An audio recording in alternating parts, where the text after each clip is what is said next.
I'm Ellen Teeter. I'm the Executive Director of FSOMA, and we're very glad you're here for the town hall tonight. David Bibby is our VP and is going to present on several of the things going on, what's happening with unemployment, the loans, and also the Pinellas County resolution. There's some other things that were on the agenda that we put off for May 4th, so look for another Zoom meeting then with some of the kind of hopefully getting restarted soon strategies. So if you have a question, go to the chat at the bottom of your screen and click there, and you can type a question in. We'll try to hold them for after David's presentation. Some of them may be answered during the presentation. Right now, I'm going to turn it over to David. So thank you. Hey everybody, good evening. I put together some slides for us just to keep me on subject and help us move through this material pretty quickly. And Ellen suggested if there's questions, we'll take a few minutes at the end and see if we can help you with that tonight. Starting with three subject areas, we're going to talk about the Florida Department of Unemployment. We're going to talk about the reissuing of money for the Paycheck Protection Program, and then I wanted to provide a quick update on what's happening in Pinellas County. So starting with the Florida Department of Unemployment, a couple things to take into consideration. Right now, everybody's acutely aware of sort of the strange nature of what's going on with the COVID-19, but it's the largest wave of job loss since the Great Depression, and it's probably on pace to pass what the numbers we saw then. Right now, only 14.2% of the claims received by Florida calls their unemployment agency the Department of Economic Opportunity. That's Governor Scott renamed that. So it's a little confusing sometimes if you're uncertain. They are one and the same. Everybody under the sun calls it unemployment. Florida calls it economic opportunity, but there's 14.2% of those claims that are being acted on that were received.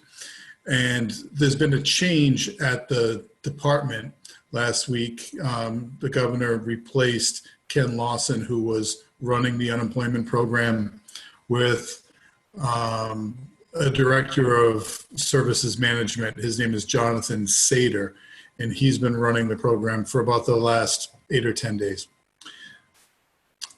So right now, they're looking at just under 670,000, they call confirmed unique claims, and just under 95,000 applicants have received benefit payments. That's data from earlier in the week from the Department of Employment Opportunity.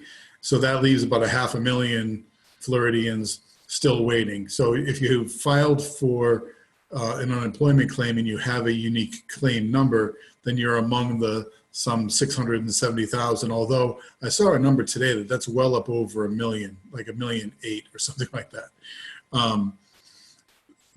So these numbers are moving quickly. But if you have a unique claim number, then there's some reason to believe that you are in the queue to have your application reviewed. They haven't provided any details on how they're corresponding with people, whether they're sending you letters or emails or telephone calls to let you know if your claim is being processed.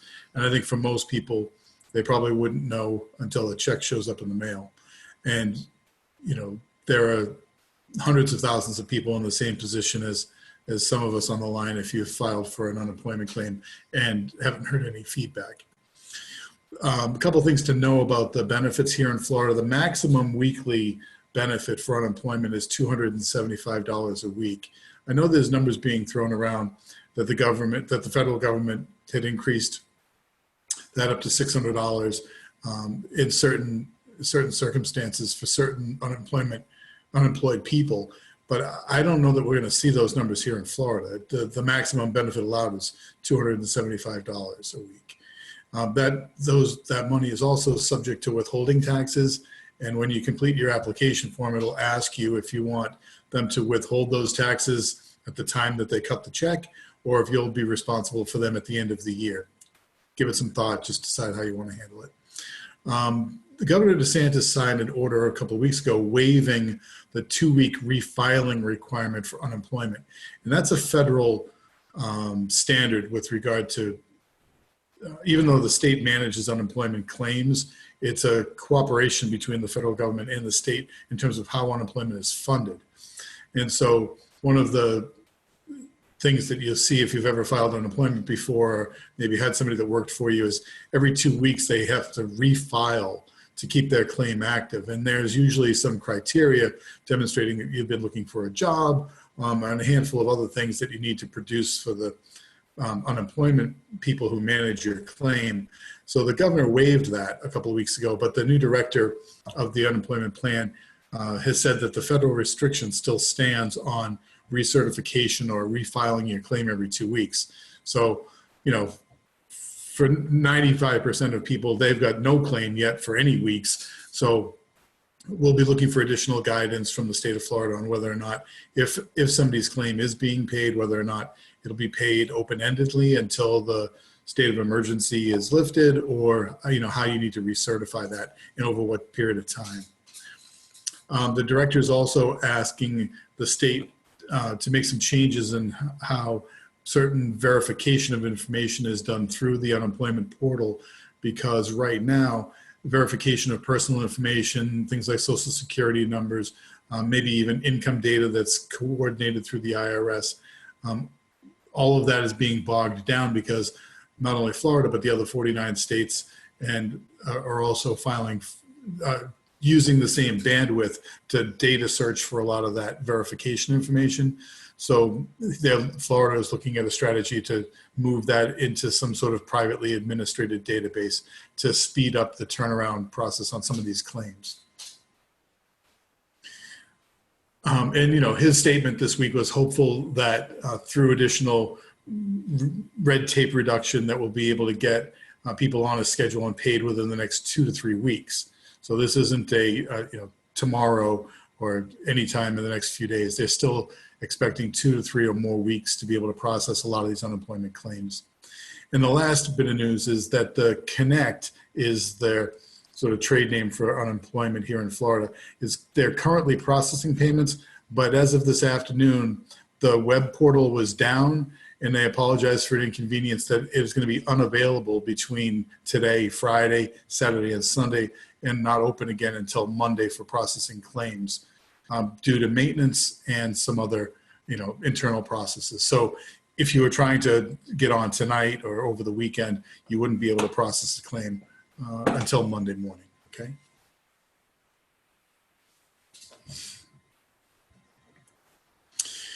So here's a couple of links for you. We'll make available, you know, on the website, maybe, or Ellen, we can email this presentation to people. One is a new updated link for the paper application. People can fill it out and send it to the Department of Reemployment Opportunity. And then, of course, they have a new portal. I looked at that. But actually, let me just see if I can open that. No. They've consolidated the online portal for taking applications, and we'll have a new link available for you. The CARE Act we're familiar with from a couple of weeks ago. This was the large funding bill that the government passed that included grant money for one-time grants as well as the Payment Protection Program.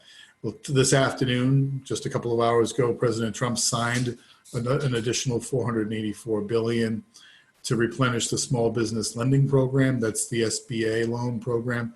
And there's additional money here to support COVID-19 testing as well as some funding for hospitals. So the total package of the majority of that, $310 billion, went to the Payment Protection Program. They reserved some money for smaller community banks and lenders as well. $75 billion for hospitals, $25 billion to support testing efforts, and some additional $60 billion for emergency disaster loans and grants. And that $60 billion that you see the last one, I think that's the grant money that we saw. that came out quickly for the $10,000 per grant. That came out of this emergency disaster and loan grant for business interruption. So there may be some either fulfillment for claims that haven't been, or grants that haven't been met under those applications, or they may be introducing it again. We'll see. But certainly the big majority is a big injection of more money for the payment protection program. So applying for the payment protection program is done at your local bank, or if you do business with something other than a bank, like a credit union or some other lending institution, you can, as long as they're SBA, Small Business Loan Association affiliated, you can submit your application with them. The banker will go over the details of your application for completeness. They'll probably ask you for any kind of supporting documentation that's needed. And I also included another link here for the application for the PPP loan. You can do it. There's probably a PDF one that you can autofill. I couldn't find that option. So this link here is to a paper option. It's a 2-page, I think, or 3-page application. You just complete it, bring it to the bank. I know a lot of banking lobbies are closed, although they're starting to accept appointments by telephone, where you can make advance arrangements to sit with your banker. And even if you just go in and throw, a handful of checks into your account, every week, you've been doing business with a bank for a number of years that you've been in business. You're an established client at that bank, and the people who work in the bank, even though you may have not ever walked in and talked to them about a loan before, they are trained and prepared to go through your options for these SBA loans, or the payment or the paycheck protection loans. And it's not simply for your paycheck, but it also covers things like responsibilities for rent or lease, utilities, related costs to keeping your business open, or meeting your financial obligations to your business beyond payroll. And then I just say, read and consider all the questions carefully, because there's a lot of things that we're typically not used to disclosing about our businesses or having to contemplate about our businesses. Make sure you understand all the questions before you answer them. If there's anything about the way a question is worded, or you're just not sure how it applies to you, leave it blank until you have an opportunity to either talk to a financial professional about some help, or even the banker may just clarify that for you, because they're used to looking at these questions all the time and providing additional insights about how to answer them, okay? Don't just read through it and check no to everything and sign your name to it, because there will be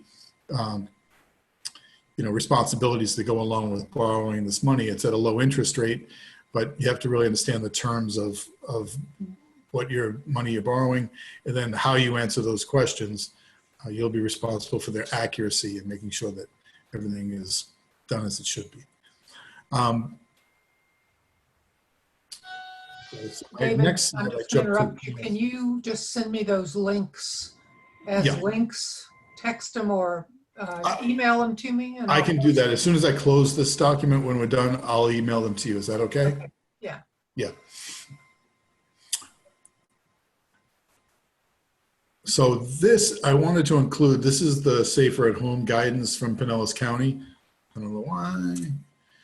And we saw this on April 2nd and acted immediately to prepare a petition for the Pinellas County Board of County Commissioners and contact their attorney. But I thought I'd just include the order itself.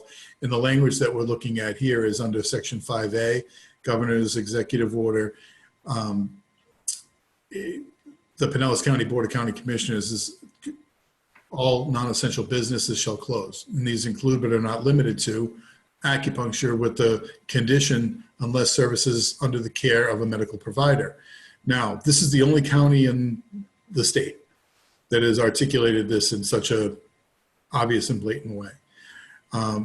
We provided a petition to the county commissioners outlining the fact that we didn't believe that acupuncture belonged on this list, and moreover that if it did, that we met the criteria for medical provider as a condition for providing it. So Our intention and our explanation to the profession is that indeed, no, your office is not ordered closed because you meet the criteria for medical provider. We just would prefer that we had more. It's a source of confusion. I think if a patient was to read that, or a medical colleague was to read that, they were considering some urgent condition that needed to be referred to you, or just reading it for general knowledge, that there would be something about that would seem not right to us. So we're making sure that here on page 2 of the same order, I'm sorry, keeps jumping around on me, is in section 6. If you look down here under K, there is an example for hospitals, clinics, and other healthcare operations. So it's not as though acupuncture offices need a separate new category. We squarely fit in the essential services described in section 6K, and we're petitioning them to eliminate the description under section 5 and just simply with the understanding that healthcare clinic, acupuncture clinics are included and understood to be essential services described there in 6K. And to that end, we've sent a letter to the commissioners petitioning a change to that resolution. FSOMA has lobbyists that have met with the commissioners by telephone, and we also have spoken with Jewel White, who's the Pinellas County attorney, who advises the Board of County Commissioners. We've engaged a separate lobbyist who's a local lobbyist in that is registered with Pinellas County, which is important if we're going to have these types of deliberative conversations with the county commissioners directly and or with the county attorney. We need to do it through surrogates who are licensed and registered to lobby in the county. Otherwise, those conversations can't be held in any other way. They need to be disclosed. So our guidance I'll just reiterate, our guidance for Pinellas County is simply that acupuncture be recategorized under 6K and eliminated from section 5. And we've had some movement on that conversation already, but it's obvious that there's more work for us to do to educate them, to ensure that in the event that either there's another pandemic or an extension of this resolution, or for some other reason there's a natural disaster in the future and they're inclined to create a state of emergency for the county, that acupuncture is well understood to be an essential healthcare practice, and access to our offices is required. And so there's not a lot of resistance. It's just now undoing what's been done is sometimes, it takes time. It's not somebody can't just go in and strike a line through it and fix it. So we have to go through the regular channels of meeting and discussing and having them redraft that order. When does the order lift if they don't extend it or lift it early? I want to say, I think it's tied to the Governor DeSantis's order. The last time I was listening to the Board of County Commissioners meeting, and there was discussion about this issue in general, the resolution, is that I think that they had a separate timeline, but the commissioners moved to peg the expiration of this resolution to the expiration of the state of Governor DeSantis, I think Executive Order 2072, which expires on May 8th, unless it's extended. So the short answer is May 8th. As best I understood that conversation, they didn't want to have to either have a gap in the time where theirs expired sooner than the governor's, and then they didn't want to have their order extend beyond the governor's, and then the county would be responsible for enforcing whatever was included in their order that was not included in the governor's. So it was just easier from a implementation and from an enforcement standpoint that they peg the expiration to the state's order. Okay, I think it's May 8th to answer your question. Okay. But there's also some discussion about there are things that are in their emergency order that they wanted to withdraw incrementally that didn't have to do with essential services per se, but opening of the beaches, use of private and public pools, use of public spaces. There's some of these things that are wrapped up in the same order that they wanted to relax. So that's part of our ongoing conversation with them. If there's amendments made to this existing resolution with like the movement, removal of acupuncture or any reference to acupuncture done, from a housekeeping standpoint when they're making other changes to that document, even if it doesn't fully expire. We do have a couple of other questions. 20-72 excludes all but emergency services by healthcare practitioners. Was that language superseded by 20-91? And I don't remember what those two orders are by the number. I'm sorry. So you can ask me that question again? 2072 excludes all but emergency services by healthcare providers or practitioners. Was that language superseded by 20-91? I think the one that stands out that I think that these other subsequent orders fall under is 2072 was the one that made reference to medically necessary, non-urgent, and non-emergency medical conditions. It's also the stay-at-home order. Yeah, and so there hasn't been a tightening of that. In other words, the original order that Governor DeSantis contemplated and passed with regard to conservation of PPE, suspension of elective medical procedures. There hasn't been any, expanding on that to include more types of practices, except for the ones that they specified was for example, with dentists because of concerns that the virus is carried orally and atomization of saliva by high pressure water picks and things like this created a greater risk to both the provider and the patients, or other people in the office. So that's the only really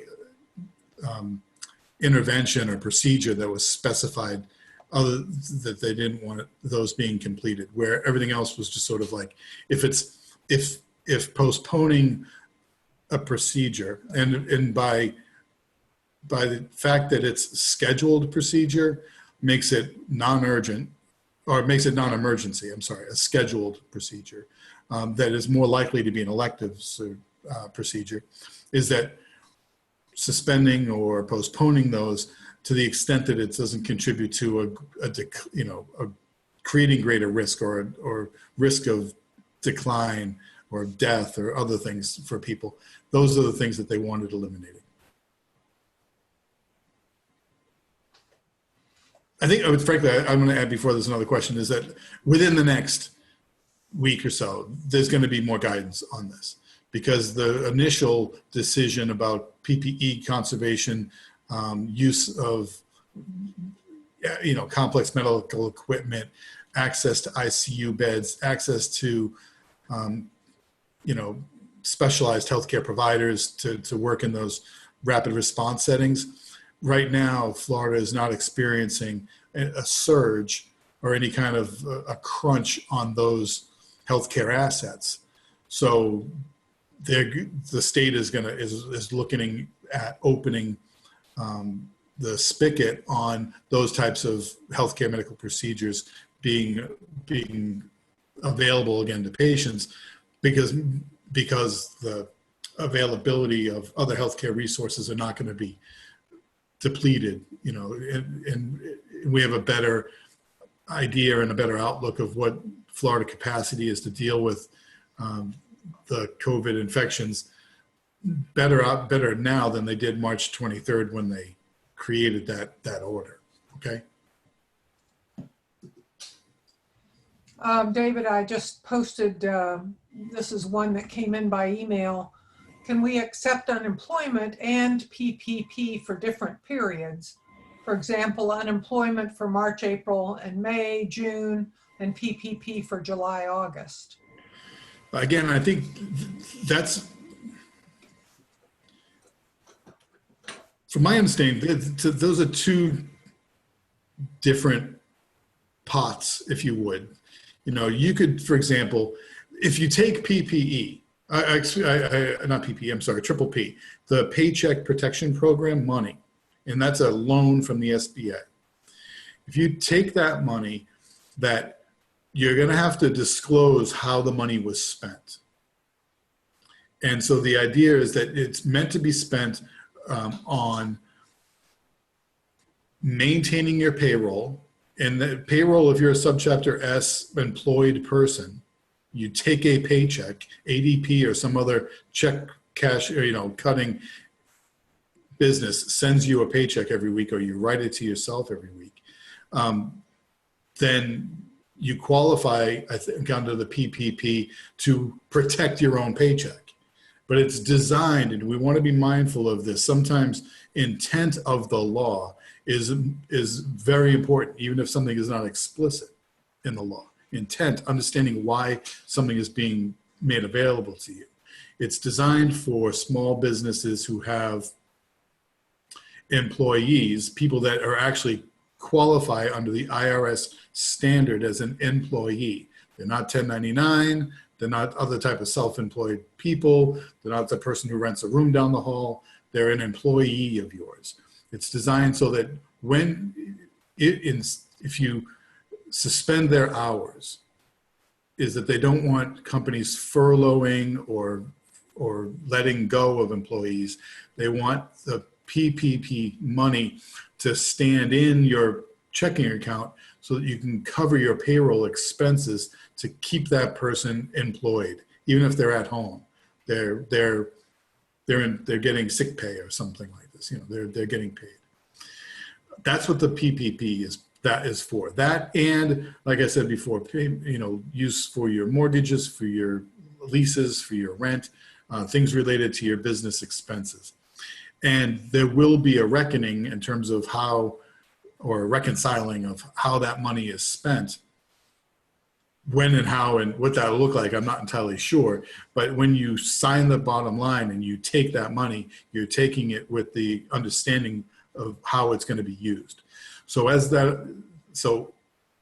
if it were me, and I don't have employees, but I'm just going to say under the situation, if you have employees and you take a loan from the PPP program, I would use it only if you get a payroll check for yourself and those other people that get payroll checks in your business. If you don't have payroll checks or pay yourself, or you're not organized as a as a subchapter S, where you can actually lay yourself off. If you're a sole proprietor or, some other kind of qualified self-employed person, you can't fire yourself. So you're not entitled to use the PPP money that way. Okay. So what I would say is that you then qualify for unemployment, and that's what unemployment's for. Typically, self-employed people that don't otherwise have a subchapter S. In other words, you're a sole proprietor or some other independent contractor of some sort, are not eligible for unemployment, but they've changed the federal guidelines on that to include a whole new class of type of employment. They talk about gig employees, temporary employees, self-employed, sole proprietor type employees, individual employees, is that although historically not someone who qualifies for unemployment, you are temporarily under this plan. So I'm trying to explain those two tracks and how I think that they're intended to be applied. I don't know that if you were, for example, to take money from the unemployment program that's available and they paid you $275 a week, and then you'd say, I can demonstrate, whatever period of time they want, 12 months, 18 months, that I pay myself $600 a week, less taxes or whatever. And the difference between the 275 and the $600 that I usually pay, I took from the PPP money, and it didn't go over what you usually provide yourself as a salary, then you could probably document and explain that. Okay. So I hope that's helpful. I think that's an example of how you could take from both, but with the caveat that you're not going to have a combined income suddenly of $800 a week. because of the way you've manipulated the availability of that money. Because when this reconciling comes and there is some accountability for how the money was spent, you're going to have to be able to provide documentation for, what was your historical norm with regard to your payroll responsibilities and those demands, and what you borrowed and how you used it. And you don't want to come up on the wrong side of that equation. That demonstrates some sort of an abuse, because then you get into using government monies in ways that you weren't supposed to.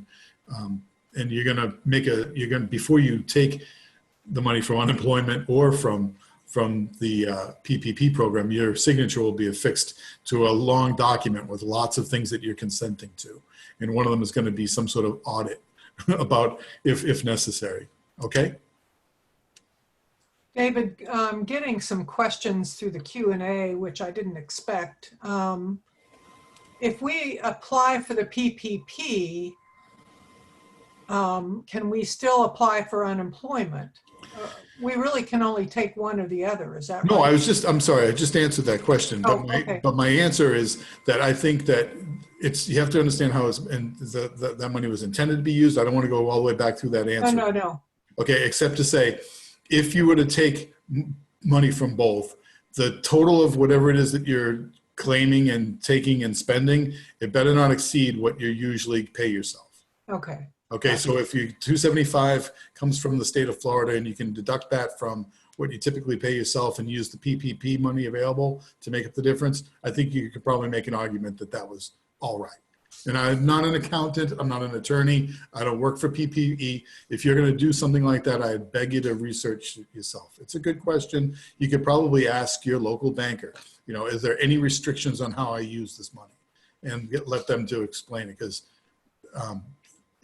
you want to know before you do it. But if you were going to do it, I think that it's plausible to say, I'm just trying to make myself whole based on what I usually make.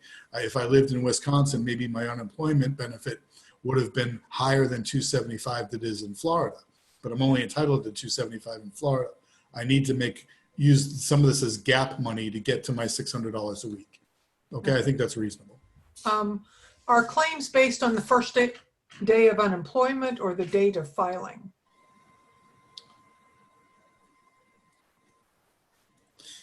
I think it's retroactive to when you're unemployed, because it's going to ask you when you fill out your application for unemployment, what your date of when did you become unemployed? Okay. And I think it's the same thing we see with lots of, government compensation, whether it's Social Security or unemployment, it's based not on your file date, but your when it's active, or not when they pay the claim, but when you filed. But in your case, in the application, it'll ask you when you became first unemployed. And we are going to be at the Pinellas County meeting at 9:30. It's a Zoom meeting next Tuesday. Right. So I need everybody to listen very carefully to what I say next. Please. As an advocate for the association, an advocate for the profession, I've been involved in lots of discussions about trying to move issues forward for acupuncture. We have a law firm and a lobbyist and direct contact with the commissioners themselves, the board members, as well as the county attorney, Jewel White.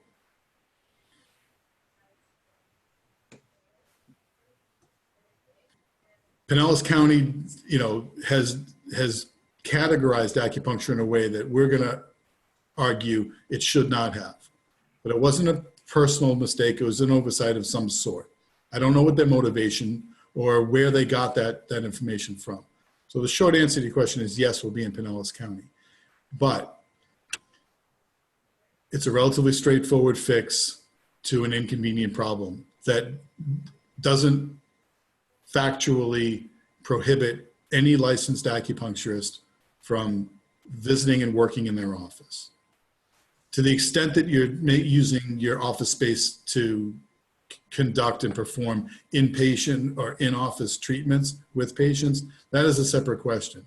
And FSOMA has provided a lot of best practices guidances where we shared with you the recommendations from the CDC and the Department of Health. There's lots of considerations about how do you protect yourself and your patients, both from a practical, a clinical, and from a liability standpoint. We want you to use all of those best practices. But solving the we've got problem. those on the COVID page, and Yeah. we're also going to be going through it on May 4th. Exactly. Yeah, exactly. We're going to revisit best practices because we're looking forward, or forward-looking anyway, with regard to, what types of changes should practitioners consider in their clinical space. But and I say my concern, but what I would ask is that we don't necessarily, as a profession, need a lot of clamor in Pinellas to right this wrong. And it actually, creating clamor sometimes is not necessarily in the profession's best interest, because then, people are going to dig in their heels. They're not going to want to admit that they did something that they shouldn't have, and they're not necessarily sure what kind of public backlash there might be about that, what type of liability they might actually have about that. So I would just ask that, if you want to write a letter to the commissioner, fine. If you want to submit an email to somebody, you're welcome to do that. I'm not trying to limit anybody's ability to reach out to their local elected or representative. But I'm just trying to convey with as much certainty as I can and assure the profession, anybody listening, that FSOMA has our arms around this question. All of the people that are in a position to help fix this problem have been contacted, and they are at the table working on it. And I would just ask for everybody's just patience on that. Know that, yes, I'll be on the Zoom, and I'll probably be in touch with them, before, during, and after that meeting. Okay. A couple more quick questions. One's a comment from Dickie Wall, says that unemployment is retroactive to the week of filing only. Saturday night is the deadline for each week. Okay, for the week of filing. Yeah. Thank you, Dickie. So, well, it asks, and when you do your paperwork, it'll ask it, like, and maybe that's, it auto-populated when I was completing it. It backdated to like that payroll week. And so, yeah. And so as it applies to the time you're completing the application, it may not give you an option to go back further than that. If you have a paper form, and because the paper form is available, and I think I read through that application pretty carefully, it does the same thing. It's like, when were you unemployed? When was the first date of unemployment? So in that instance, you can put the date in there. But as what Dickie just said, if that applies across the board, then they may, if they're going to date stamp that when they receive it, and they're just going to backdate it to the beginning of the work week. My apology for the confusion. I answered that the way I thought it was, based on the auto-populated form I did when I filled it out. Yeah. There are some comments that Malpractice has said they won't cover acupuncturists in Pinellas, since it said acupuncturist outright. It did not say acupuncturist. It said acupuncture. We can go back and look at it if we want. Right there. Number 5, A, acupuncture, unless service is under the care of a medical provider. Pinellas County does not provide a definition of medical provider, neither does the state of Florida.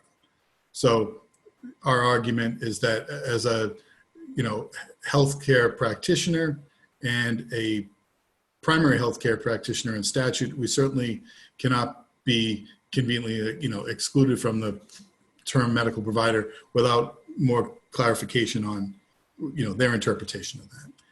So, one of the comments that was included in our correspondence with Pinellas County was that acupuncture, as it appears here, is provided by medical doctors, osteopaths, nurse practitioners, if they're qualified to do that, podiatrists, if they're qualified to do it, veterinarians, if they're certified,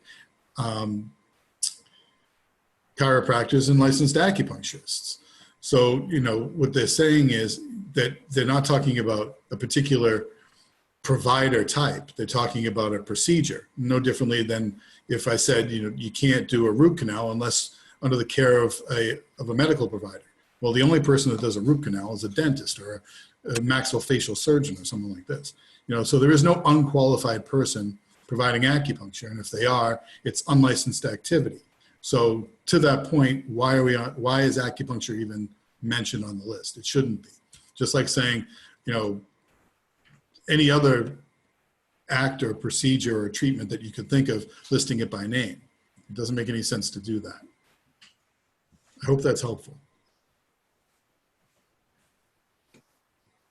There's a comment about primary care provider, and one thing I just want to say that in statute, our statute, we're listed as primary health care providers, but in some other statutes under the Department of Health that list primary health care providers, we're not in those lists. Exactly. So that's one thing we're going to be looking at this next year to see if we can remedy that and what that will change. But so in terms of it having meaning, it has meaning, but it's not backed up by some other aspects of the law like it. Right. I mean, the version of primary healthcare provider in our statute is that we are direct access providers. In Florida, unlike some states where a referral to a licensed acupuncturist is required, that requirement does not exist in Florida.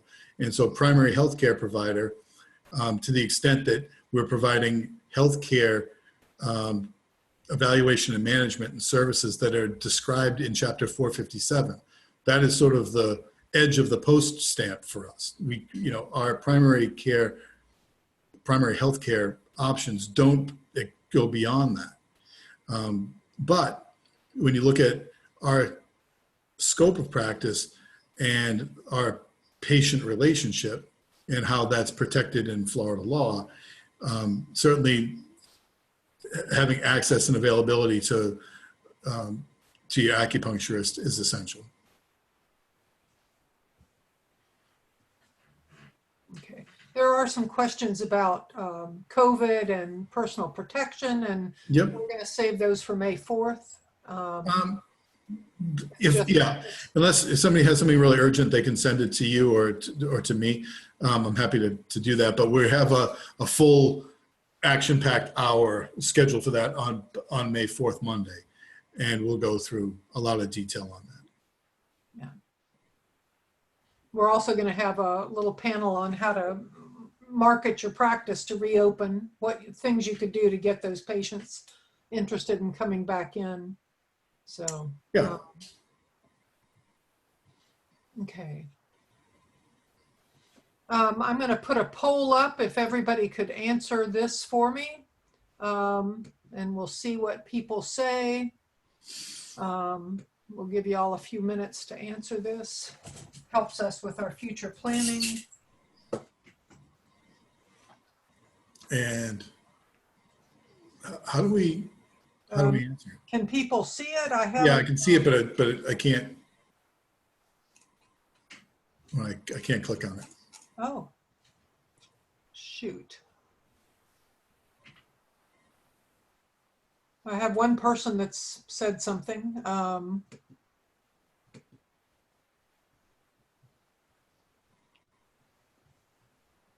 Yeah, we're getting a couple of votes in. I'm not sure what, yeah, there's some more coming in, David, maybe because you're a panelist.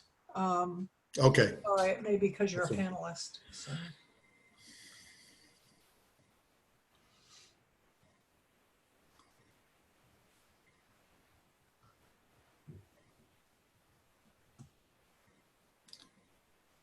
So I can offer us maybe a little bit more feedback on Pinellas. The initial feedback that we had from them was that their resolution, the reason why they proposed or signed off on the resolution is because declaring a local state of emergency opens up federal and state funding for them to cover emergency services and a lot of other things that need to be funded during this time. It's mostly about getting access to that. And commissioner that we had this discussion with was very clear that there was no intention on the board's part to create a resolution that was more restrictive than what was in the governor's order. And so that's why, I was sort of answering the question I did about participation at their commission meeting the way I did, is that there's a recognition that in this instance, it's slightly more narrow by including acupuncture that wasn't covered in the governor's originally. And so, because it was not their intention to do that. So now we just have to work with them to walk that back a little bit. And I would say it's, if I thought it was a situation where I thought a lot of people prying on the door, trying to clamor for attention would be helpful, I would be selling tickets. We'd be down there doing what we do very well in terms of advocating for ourselves. But this just isn't that kind of situation. Okay, I've ended the poll. So if I'm going to just make a copy of it, because once we've ended this, it doesn't give us the percentages, so this will help us. I'm thinking back to the question about the governor's executive order 2072 versus 2091. If I get the numbers right, the second one was I did. There was some additional language that was included about essential services, and it related to the size report from the. It was an infrastructure workforce analysis that was done by Homeland Security that went through every sector of workforce in the country and included lots of examples of different types of, linemen, telephone repair people, operators, everybody in telecommunication you could think of. And in the section for healthcare, it had the usual suspects. It did not list acupuncturists, but the thing that you need to be mindful of with regard to that cover letter for that size report was updated April 24th. And I'm sorry, not April 24th, April 17th. And it reiterated that the report was not meant to be an exhaustive example and a complete example of every profession in the country. It was meant to just give examples of different, diversity and demography in various in various workforce sectors. And there is a place where where the CISA organizers for the report are open to taking input for probably, people that are included that maybe don't need to be included anymore. And certainly if acupuncturists to be included on this, this list of healthcare providers, we have that option. It's being worked on already. So hopefully when it comes out, reprinted in 5 years, we'll have acupuncture included, but it states throughout the report that it right next to the issue when it talks about healthcare providers, that this list of essential services includes but not limited to, and then it lists about 25 different types of healthcare providers. And I could probably read through that report and come up with another 25 people that are not represented, certain types of therapists or specialists in different areas. It was kind of a broad stroke examples of workforce workforce professions. So by not being included in that is not why this is translated into a more narrow interpretation of, if you're not on the size of workforce list, that you're never going to be an essential employee during a disaster. That's not the case. That's not the intention of that report. Like I say, it has several disclosures throughout the report to that end, as well as the cover letter states in bold. It has a paragraph right smack in the middle of the first page where it's making very clear to anybody reading the report that it's just, they're meant to provide examples that are not exhaustive and non-inclusive. Okay, guys? But all the same, FSOMA is working on that too. Well, next time the Homeland Security contemplates workforce, we want acupuncturists included. That's right. We're in the Bureau of Labor and Statistics now. Sorry, I'm not saying that very well. Yeah. And, there's 38,000 of us, providing care to, likely millions of Americans. So there's no reason for it not to be included. Yeah. And one thing we look at in Florida now is if there's a list of medical providers being put into some statute, we're trying to make sure they add us to the list, because usually it's a copy and paste list, and we haven't been in those lists for so long they don't think to add us. And so we're checking that, looking at it, trying to make sure. There's one bill last year we got in as a exempt provider for some, was that for the massage therapy bill? Yeah, I mean, we encountered the same thing we did it with telehealth 2 years ago. We did it with the professional titling that was being done with Representative Mazzullo. There's always cases of that. And, we'll have, again, a robust legislative agenda again for next year. There's a handful of places where we can make improvements to how we're positioned in statute, but that doesn't always translate to, changes in clinical opportunity. Just because you're in statute, you can't statutorily require people to demand the resources or the skills of an acupuncturist. It's still on the profession to find our way in that way. Okay. So we have lots of work to do on several fronts, but we're at it. I want to just say one more thing about somebody's mentioning the emergency disaster relief like Colorado. And a couple years ago, we tried to connect people with their local county Department of Health emergency medical response teams. And I don't think very many people got connected. And that's one thing that Colorado did, is they started volunteering with their local counties first. So we've got to make those connections to make. Well, this is a good example, Ellen. You're absolutely right. Steve Shomo made the trip, came to Florida. At the conference, we put together a program for the medical corps, which is available in every state, but you have to complete the training for medical corps as a certification program. It was relatively inexpensive. I think it was made part of the conference. Anybody could have completed it if they wanted to. We had a tepid response. I think very few people that really engaged with Stephen on it. And the challenge that we have now is that, when the house is on fire, it's hard to walk up and say, hey, maybe if we put some insulation in the attic, it would be all right. It's not helpful. So right now the pandemic is raging and the house is on fire, the Department of Health, if anybody's tried to reach the DOH or the Agency for Healthcare Administration, they're not answering the phone for anybody for anything. Whatever their to-do list for the day is, it's done before they get in the office. So we're not able to make those inroads while the house is burning. And we've been working with Steve and Medical Corps for 2 years. And then all of a sudden my phone's ringing and people are reaching out to me. How do I volunteer? How come I can't, I want to get to the hospital. I want to do this. I want to do that. Well, Medical Corps is a perfect example for acupuncturists. But we need engagement all the time, not just when the house is on fire. And those relationships are built county by county, facility by facility. So hopefully, we're going to stay on this. I had a conversation with Dr. Shomo not that long ago, and he's going to be available or make somebody available from the Medical Corps training to be in Florida again, probably in the next year, and we'll revisit this.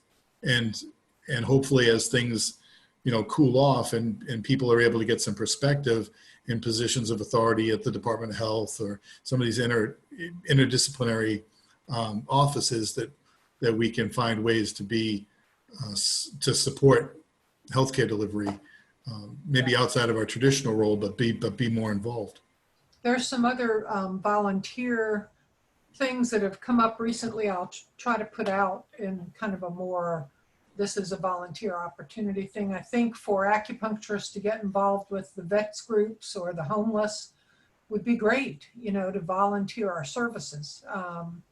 I've tried in this community.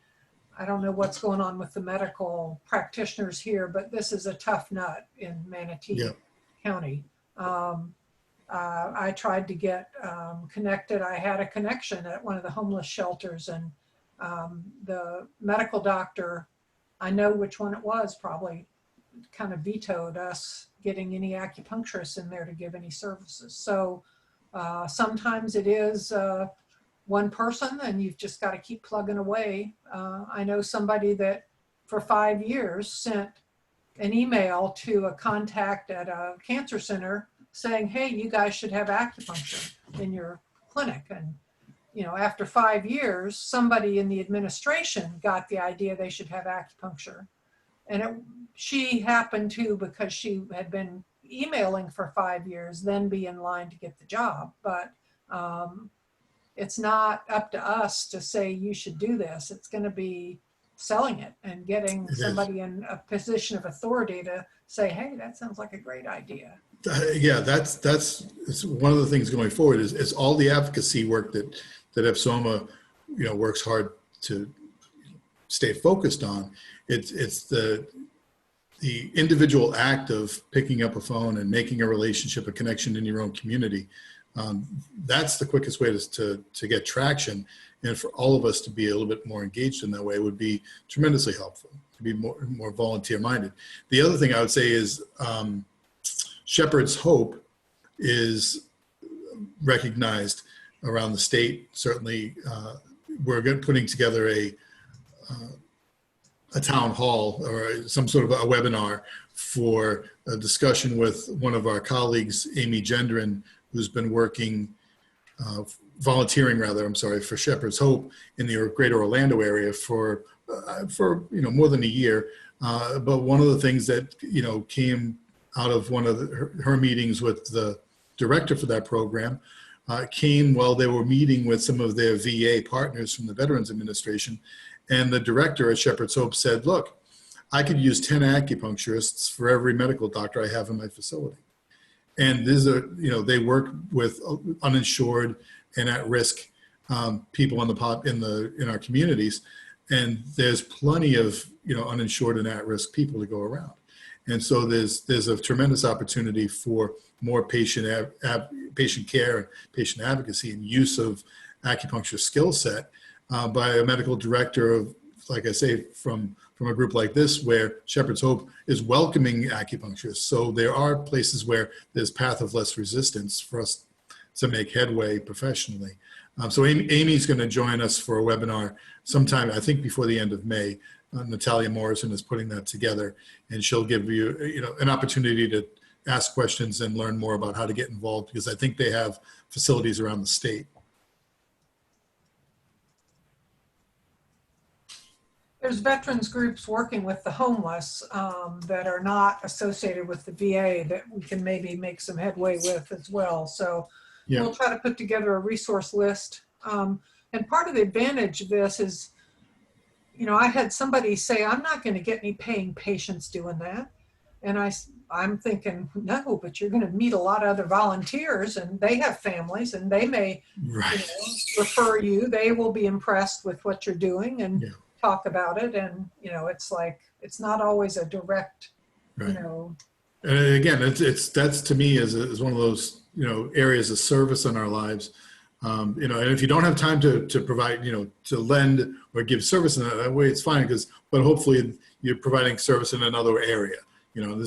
Nobody expects you to have room for everybody, but for people who are looking for ways to serve their communities, it's a wonderful way to get engaged, meet people in your community, provide, care and support, but it also helps generate relevance in terms of what it is that you do and what you bring to healthcare delivery in your community. And I think that's an area that all of us could, benefit from developing and spending a lot of time. I think, as a strategy to giving back, but also marketing and advertising. It's getting out and working side by side with other healthcare providers, engendering that kind of mutual respect and admiration for what you can do can only be helpful to the acupuncture profession and to you specifically or personally. Well, it's time for us to shut down. I hope that was helpful. I hope everybody got what they needed, this evening. If you have a question unanswered, please send it to Ellen. She'll either forward it to me or you can send it to me at David@FSOMA. Happy to, respond directly if it's something I can help you with. And, my colleagues and my heart's with everybody. I reach out to you, give you a big hug tonight. I know none of this is easy on us individually or as business owners, and hopefully, you know, in the coming days and weeks, we'll have more certainty about how to proceed and be able to re-engage with our patients. Yeah. Okay. Look for May 4th. That's when we'll cover. Yeah, May 4th is going to be, you know, we'll provide as much detail on what that looks like. And it's not going to be easy. There's going to be a lot of demands on us as healthcare providers, just like there's demands on every healthcare provider. But knowing what those are and being able to develop your own strategy for how to move forward, I think will give everybody a little peace of mind. Okay. Yeah. Thanks for your time, everybody. Thanks for joining us.